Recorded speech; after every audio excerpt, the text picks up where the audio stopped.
12 জন বৈষ্ণবের মধ্যে একজন বৈষ্ণব ছিল মহাভারতে পিতামহ ভীষ্ম, যার নাম ছিল দেবব্রত।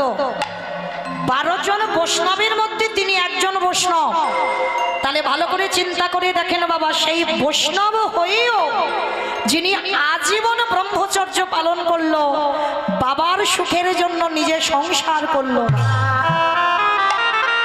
কি বাবা, এখানে যারা মহাভারত জ্ঞানী আপনারা জানেন, দেবব্রতের বাবা শান্তনু রাজা, তাই তো? আর মা ছিল দেবব্রতের মা গঙ্গা। হরি বল। কিন্তু গঙ্গা যখন চলে গেল, ওই সত্যবতী মাকে দেখে ভালো লেগেছিল। তখন দেবব্রত অনেক বড়, তা বাবা হয়ে ছেলের কাছে কি বলতে পারবে দ্বিতীয়বার বিয়ের কথা? পারল না। এক কর্মচারীর কাছে গল্প করে ফেলেছিল, সত্যবতী মাকে পছন্দ করেছে শান্তনু রাজা। আর যখনই বাবা কথা